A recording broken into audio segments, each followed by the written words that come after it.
The black woman came only as the cowboy's Christmas cook, until she became the woman he always wished for. Through the bitter December wind, the dignified woman walks alone toward the remote ranch, her worn carpetbag holding secrets no one suspects. The townspeople watch with sneering whispers, dismissing her as another drifter who will cook through the holidays and vanish like smoke. At the ranch stands the towering, hollow-eyed cowboy, a man destroyed by grief, running a dying operation through sheer stubborn will. She needs work to survive the winter. He needs help, but has forgotten how to hope.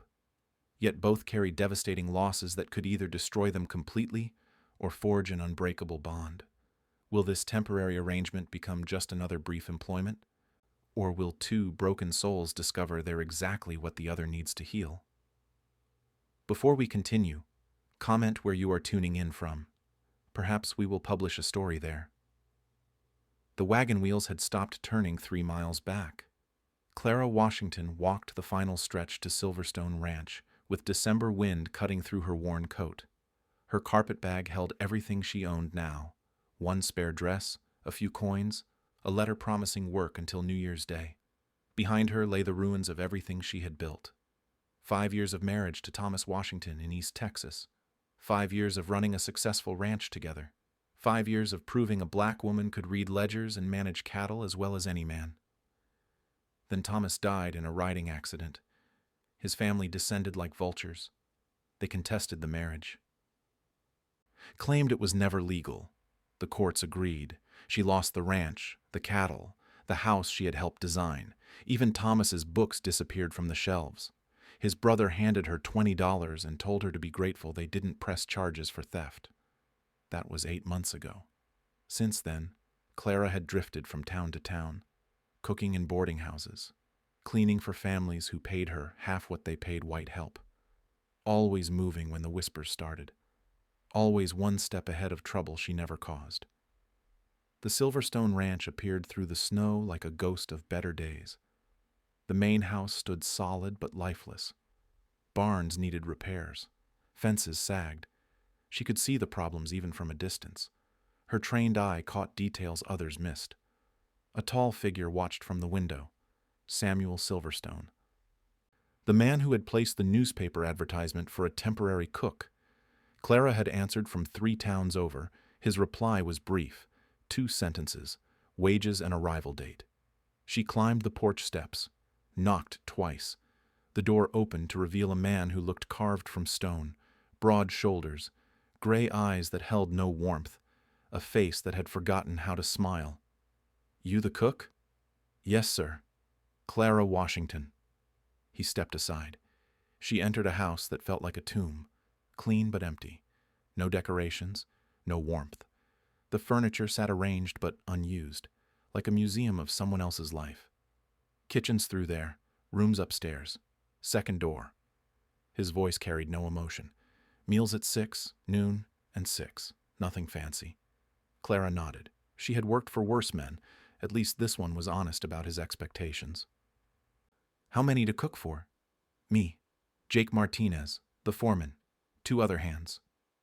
"Any dietary needs? Allergies?" He stared at her as if the question surprised him. "Food is food." Clara unpacked in her small room. A bed, a washstand, a single window that looked toward the barn. She had stayed in worse places, much worse. Downstairs she explored the kitchen, well stocked but disorganized. Someone had been buying supplies without any system. Duplicate items filled the pantry, while basic necessities ran low. She found flour caked with age beside fresh eggs, salt scattered loose in containers that should hold sugar. The cook stove worked but needed cleaning. The icebox held meat wrapped in yesterday's newspaper. Everything spoke of a household running on survival rather than planning. Clara began organizing.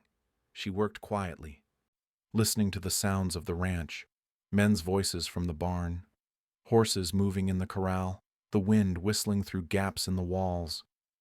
At 6 o'clock, 3 men entered for supper.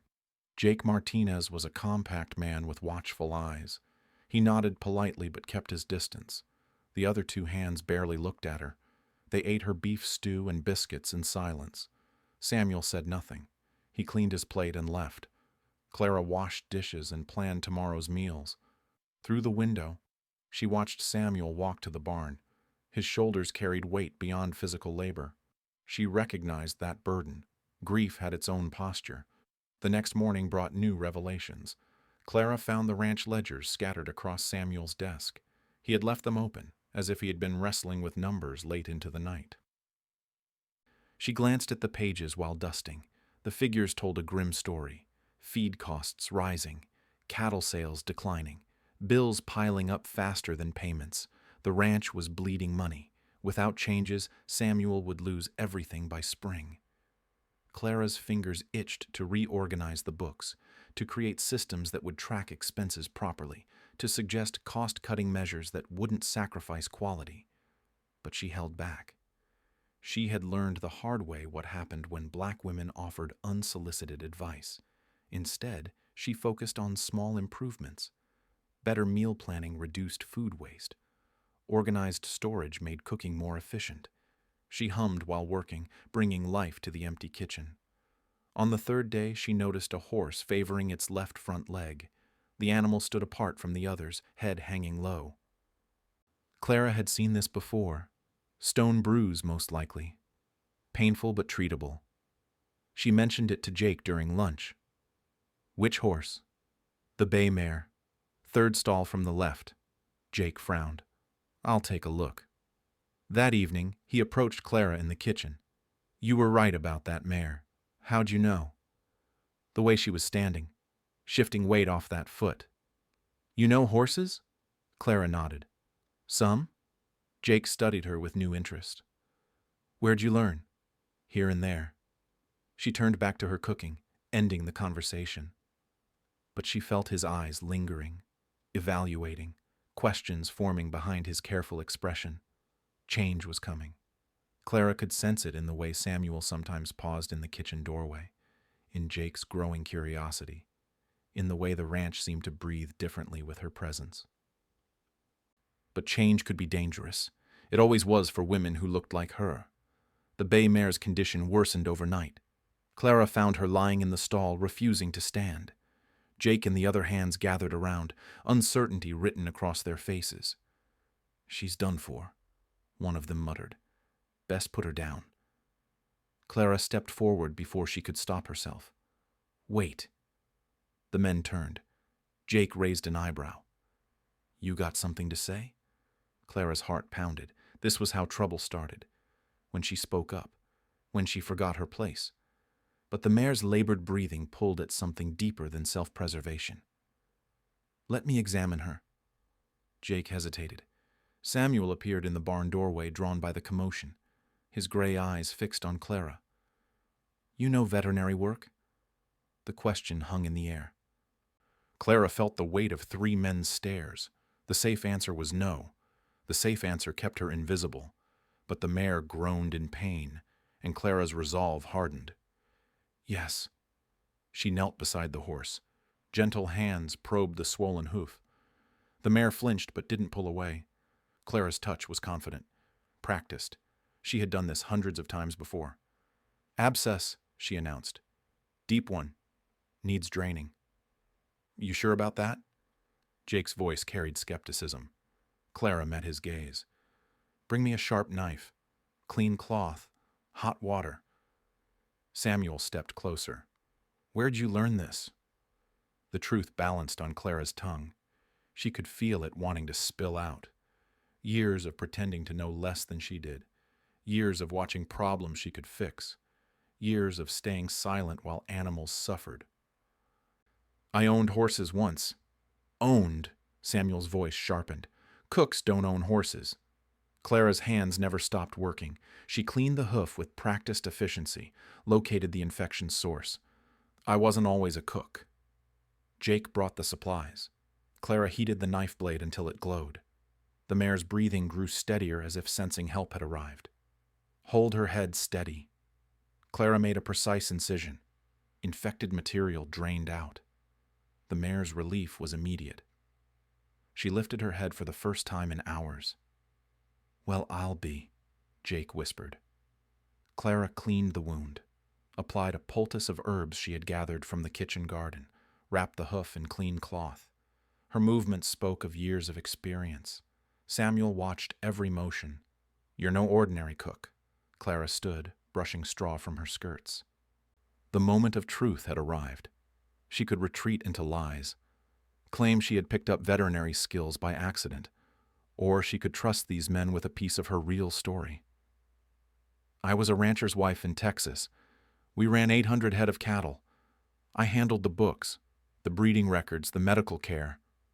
The words came faster now, years of suppressed truth breaking free. "When my husband died, his family took everything. Said our marriage wasn't legal. Said I had no rights to property I helped build." Silence stretched between them. Clara waited for dismissal, for accusations, for the familiar pattern of rejection that followed revelation. Instead, Samuel's expression shifted. Something that might have been respect flickered in his gray eyes. 800 head? Started with 200. Built it up over 5 years. Jake let out a low whistle. "That's serious ranching. How'd you handle the books?" Samuel's question carried new weight. Clara straightened her shoulders. "Double-entry bookkeeping, profit and loss statements, breeding charts, feed cost analysis. Everything a proper operation needs." Samuel and Jake exchanged glances. Some silent communication passed between them. "Our books are a mess," Jake admitted. "I noticed," Clara said before she could stop herself. Samuel's eyebrows rose. "You looked at our books?" Heat flooded Clara's cheeks. "I was dusting your desk, couldn't help but see the numbers." "And?" Clara hesitated. This was the cliff's edge. One more step would change everything.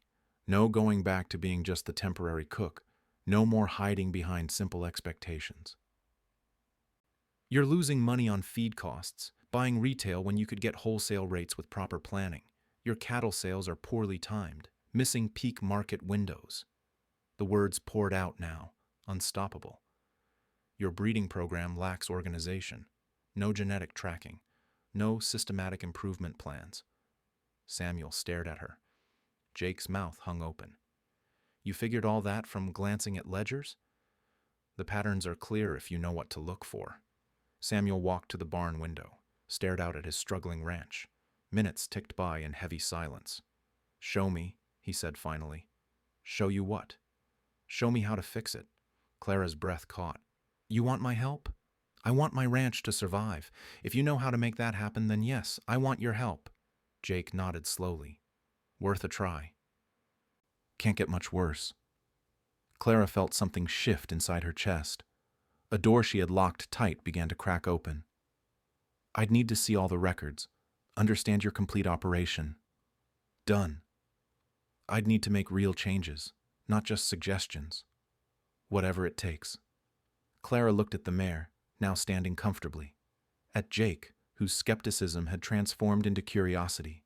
At Samuel, whose grief-hardened face showed the first hint of hope she had seen. "Then we start tomorrow. And gentlemen?" She straightened to her full height. "You're not just getting a cook anymore. You're getting a partner." The barn fell silent except for the mare's contented snuffling. Clara had stepped off the cliff. Now she could only hope these men would catch her instead of letting her fall. Clara spread Samuel's ledgers across the kitchen table like battle plans. Numbers told stories if you knew how to read them.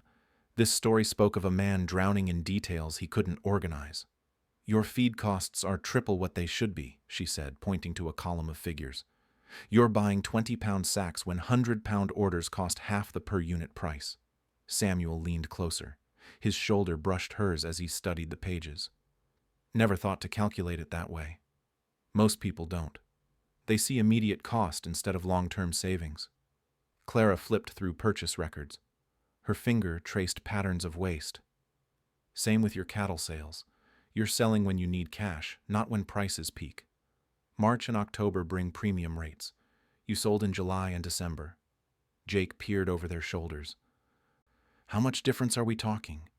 Clara's pencil scratched across paper. Quick calculations filled the margins. "Roughly $3,000 last year, lost to poor timing and inefficient purchasing." Samuel's face went pale. 3,000? Conservative estimate.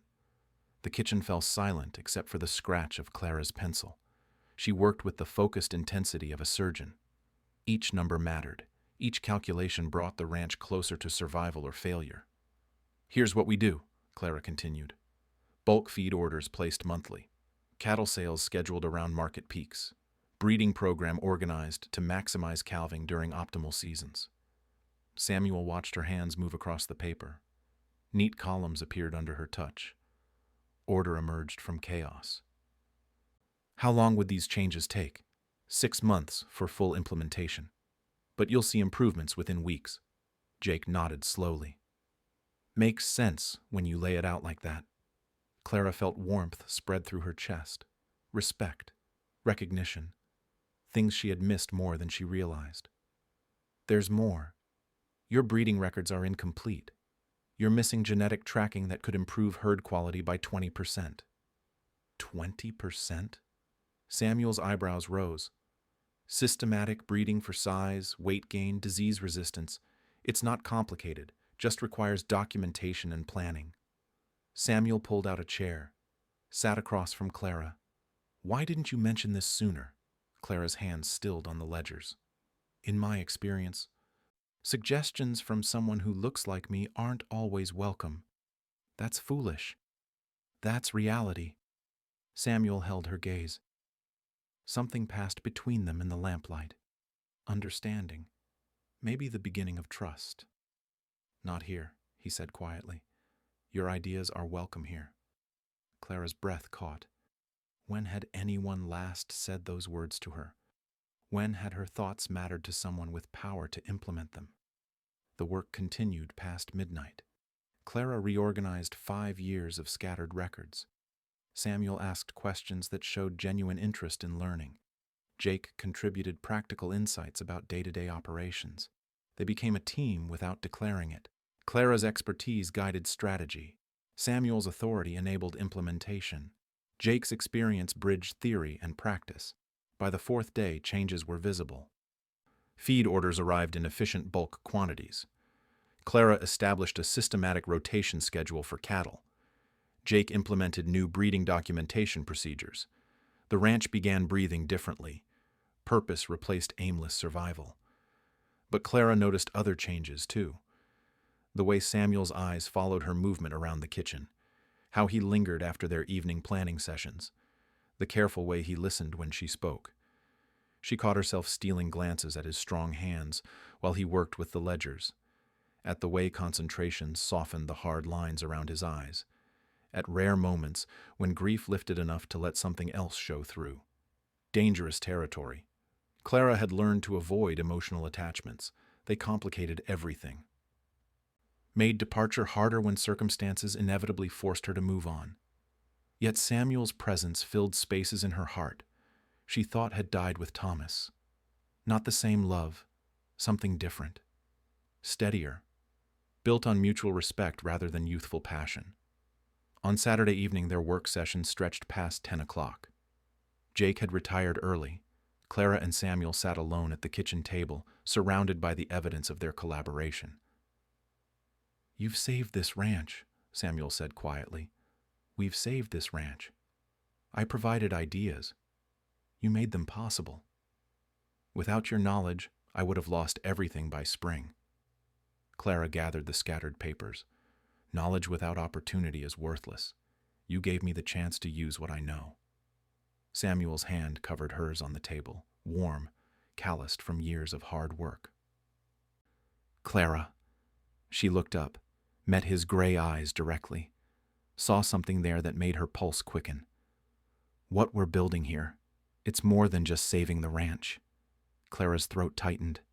"Samuel, I know it's complicated. I know there would be talk. More than talk. There would be consequences. For both of us." Clara pulled her hand free, stood and walked to the window. Outside, snow fell in thick flakes. The ranch looked peaceful under its white blanket. Deceptive peace. Storms could destroy everything without warning. In Texas, Thomas and I faced constant scrutiny.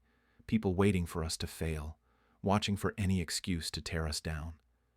Her voice carried old pain. When he died, they didn't need excuses anymore. Samuel rose and moved behind her, close enough that she could feel his warmth. This isn't Texas. People are the same everywhere. I'm not. Clara turned. Samuel stood inches away. His face showed no uncertainty, only quiet determination. I don't care what people say. I care about what we could build together.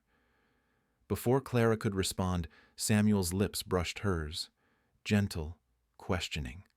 Clara's resolve wavered. Her hands found his shoulders, solid, real, offering something she had stopped believing possible. The kiss deepened. Clara tasted hope mixed with desire, felt walls she had built around her heart begin to crumble.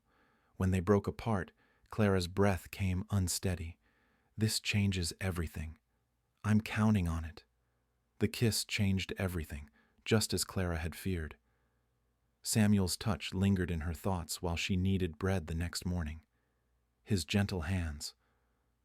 The way he looked at her like she mattered beyond her usefulness. Dangerous thinking. Clara had survived 8 months of wandering by keeping her heart locked away. Emotions made her vulnerable. Vulnerability led to pain. But Samuel's presence pulled at her carefully constructed defenses. During their morning planning session, his fingers brushed hers while pointing to ledger entries. Each contact sent warmth shooting through her chest. The cattle sale should net us enough to cover December expenses, Clara said, forcing her voice to remain steady. Plus, a cushion for unexpected costs. Samuel's eyes held hers longer than necessary. You've given me hope I thought was gone forever. Clara looked away before she could drown in those gray depths. Hope was a luxury she couldn't afford. Not yet. A letter arrived that afternoon. The postman handed it directly to Clara, which raised Jake's eyebrows. She tucked the envelope into her apron pocket without reading it. Personal correspondence? Jake asked casually. Business matter from my previous situation? Jake nodded, but Clara caught his speculative look. Ranch hands noticed everything. Gossip traveled faster than wildfire in small communities. Clara read the letter privately in her room. Her lawyer in Denver provided updates on the legal challenge to her husband's family's claims.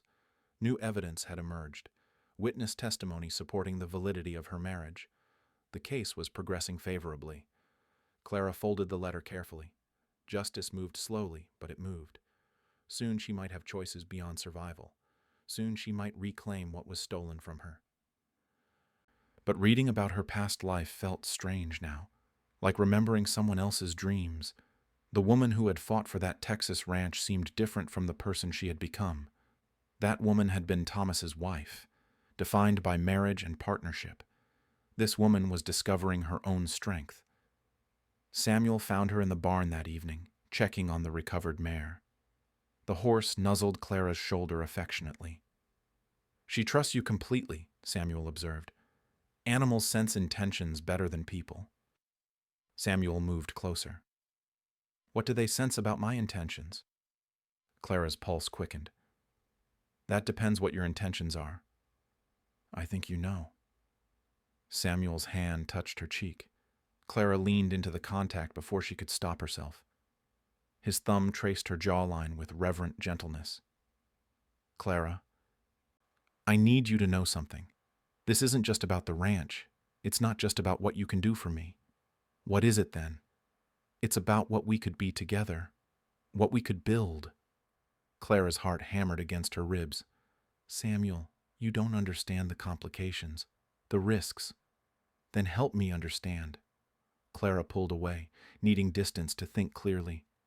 In Texas, our success made Thomas and me targets, people who couldn't accept a black woman as an equal partner. When he died, they used every weapon they had to destroy me. I'm not Thomas. This isn't Texas. But people are people everywhere. They'll say you've lost your mind, that I'm taking advantage of your grief, that I'm after your property. Samuel stepped closer again. Let them talk. Talk can become action. They could make things difficult for you. For the ranch, for Jake and the other hands. Are you trying to protect me or yourself? The question hit like a physical blow. Clara stared at Samuel's honest face. Was she protecting him from social consequences or protecting herself from potential heartbreak? Both, she admitted. Samuel's expression softened. I understand caution. I've been cautious for 3 years, hiding from life because it hurt too much to hope. You've shown me that hiding isn't living. Another letter arrived the next morning. Clara tucked it away quickly, but not before Jake noticed the Denver postmark. Seems like you got people thinking about you back in Colorado, Jake commented. Legal matters take time to resolve. What kind of legal matters? Clara hesitated. Jake had become an ally, but information was dangerous. Property disputes from my late husband's estate. Jake's eyebrows rose. You had property? Had. Past tense. But these letters might change that? Clara met his sharp gaze. Jake understood more than he let on. Ranch foremen survived by reading people and situations accurately. Possibly. Jake nodded slowly. Explains a lot about why you know what you know. That afternoon, Clara and Samuel worked together moving cattle to winter pasture. They rode side by side, their horses matching pace naturally. Clara felt peaceful in ways she had forgotten were possible. You're different when you're working with the cattle, Samuel observed. How so? Confident. Like this is where you belong. Clara guided her horse around a stubborn steer. It's what I was born to do. I just spent years pretending otherwise. Why pretend? Because women like me don't get to want things like this. We take what's offered and stay grateful. Samuel reined in his horse. Is that what you're doing here? Taking what's offered? Clara stopped beside him. The question hung between them like a challenge. At first, yes, but not anymore. What changed? Clara looked across the pasture where their cattle grazed peacefully. At the ranch buildings that no longer felt temporary. At Samuel, whose presence had become essential to her happiness. You changed. This place changed.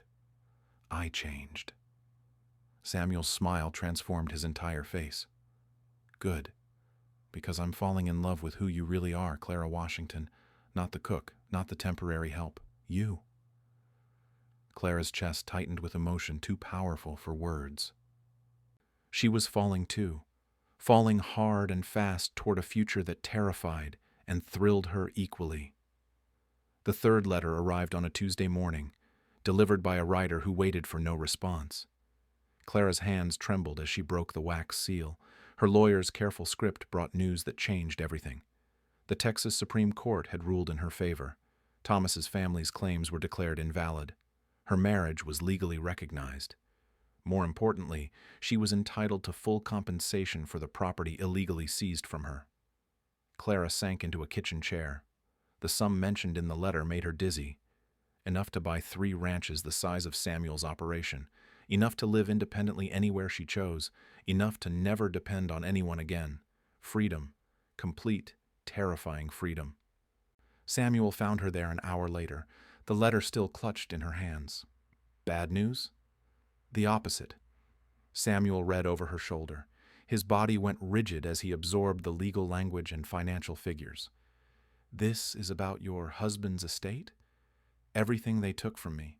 The court says I'm entitled to compensation plus damages. Samuel walked to the window, stared out at the ranch they had rebuilt together. When do you leave? The question hit Clara like a physical blow. I haven't decided anything. Haven't you? Clara heard the hurt in his voice, the assumption that money would automatically pull her away from what they had built. This doesn't change how I feel about you. Samuel turned back to her. Doesn't it? You could own your own ranch now, be your own boss. You don't need this place anymore. I never needed this place. I chose it. Before you had other options. Clara stood, anger flaring. You think I'm that shallow? That I'd abandon everything here for money? I think you're smart enough to take the better opportunity. And you think that opportunity couldn't include you? Samuel's expression hardened. I'm not going to hold you back, Clara. I won't be the reason you don't reclaim your old life. Clara stared at him, at the man who had just told her he loved her, who was now pushing her away out of misguided nobility. What if I don't want my old life back? Then you're fooling yourself. Clara's hurt transformed into fury. Don't tell me what I want, Samuel Silverstone. She stormed from the kitchen, leaving the letter on the table. Samuel's assumption that she would abandon him stung worse than any rejection she had faced. That evening, Jeremiah Crowley arrived at the ranch. Clara watched from the kitchen window as he dismounted and approached the house with purposeful strides. "Silverstone," Crowley called. "We need to talk." Samuel emerged from the barn. Jake flanked him, sensing trouble. "What do you want, Crowley?" "To discuss your domestic situation. It's becoming a concern for decent folks in town." Clara's blood turned cold. She had seen this pattern before. Community pressure designed to force separation. "My domestic situation is none of your business. It is when it affects property values and social standards. Having that woman living here unmarried is causing talk." "Let them talk." Crowley's voice carried an ugly edge. "There are ways to make things difficult for you, Silverstone. Business relationships, credit arrangements, social standing." Samuel stepped closer to Crowley. "Are you threatening me?" "I'm offering friendly advice. Send her away before this goes too far." Jake moved to Samuel's shoulder. "I think you should leave, Crowley. This doesn't concern hired help. Everything that affects this ranch concerns me." Crowley's eyes narrowed. "You're all making a mistake. That woman has secrets. I've been watching her correspondence, letters from Denver, legal business she's not sharing." Clara's heart stopped. How had Crowley learned about her letters? "Her private business is her own," Samuel said. "Is it? Do you know what those letters contain?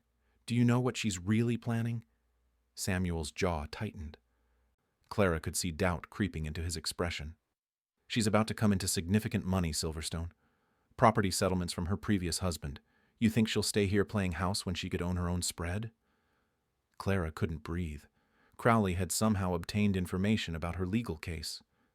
"You're lying," Samuel said, but his voice lacked conviction. "Ask her yourself. Ask about the inheritance coming her way. Ask why she's been hiding legal correspondence."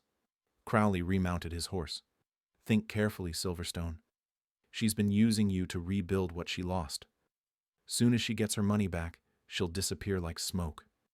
He rode away, leaving poisonous words hanging in the air. Samuel stood motionless for long moments. Then he walked toward the house with heavy steps. Clara met him at the kitchen door. His face was a mask she couldn't read. "Is it true?" "Is what true?" "The inheritance. The money from your husband's estate." Clara's throat closed. "Yes. How much?" "Samuel." "How much, Clara?" The number felt like betrayal when she spoke it aloud. Samuel's face went pale. "And you weren't going to tell me?" "I was waiting for the right time." "The right time for what? To say goodbye?"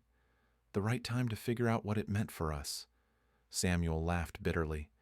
"It means you don't need to slum it with a struggling rancher anymore. That's not fair, isn't it? You've got enough money to buy and sell this place 10 times over.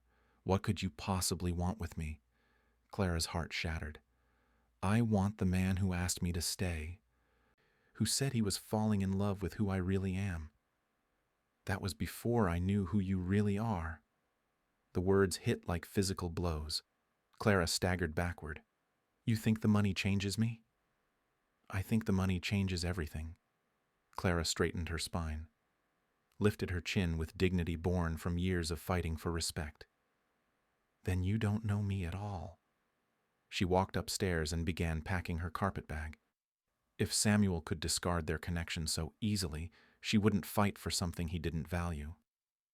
By morning, she would be gone. Clara finished packing by moonlight.